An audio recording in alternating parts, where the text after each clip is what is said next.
Good morning. Our church will be opening for live worship on Sunday, June 14th. Recognizing that the coronavirus remains active, we'll be taking some of the following precautions. Worshipers will be expected to wear masks. One will be supplied if otherwise not available. Even if you don't believe you need a mask, wear it to protect others. Seating in the sanctuary will be arranged so that families are together, but at least 6 feet from other families. Children will be seated with their families. Volunteers at sanitation stations will provide hand sanitizer. Singing will be optional, though there will be no hymnals or bulletins, and we will remain seated throughout the service. An offering plate will be available at both the front and the rear of the sanctuary for you to place your contribution. Plates will not be passed. When we observe communion on the first Sunday of the month, families will be invited to come forward to the communion table for self-service. The 2 restrooms near the chapel will be open with instructions to sanitize when you enter and when you exit.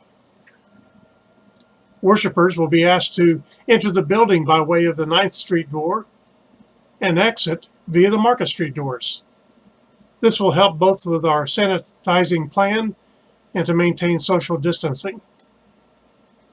Speaking of social distancing, I look forward to shaking your hand and receiving your hug when this virus has been eliminated.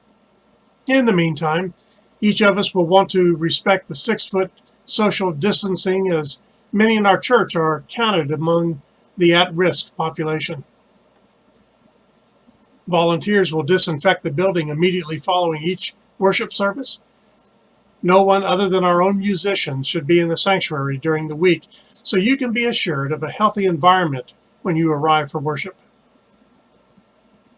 I know that this is a lot to take in. If you want to try to remember everything, simply play this video again or read a copy of our June 2nd newsletter. Many of you are ready to return to worship, and we look forward to greeting you. Others will not be ready to return for various reasons, and that's okay. We will continue to provide online worship just as we have for the past 3 months. We will continue online with our Wednesday evening prayer meeting and Bible study at 6 o'clock. The children's Facebook page will continue to offer activities for spiritual development. The online adult Sunday school class will continue in some format. Coordination with class members will need to be discussed, as there is a timing issue of attending the class and getting to church on time.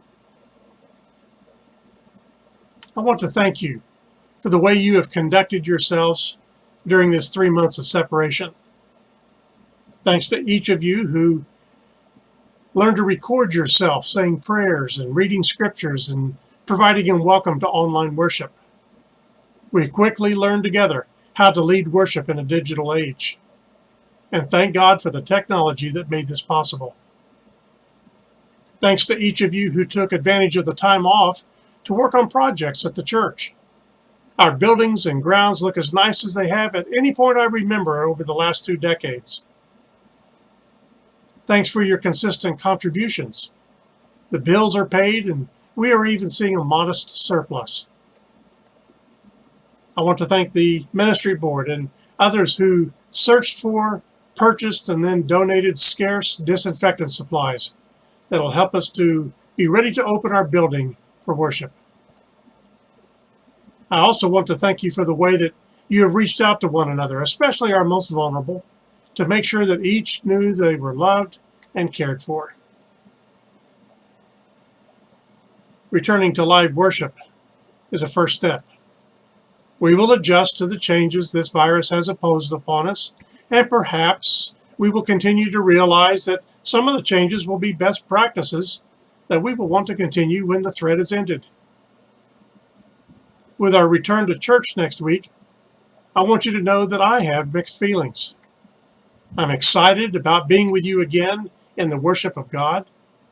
At the same time, I'm aware of my own health needs and want to be realistic about gathering in a group of people. I want you to have those same mixed feelings, whether for your own needs or for the needs of fellow worshipers.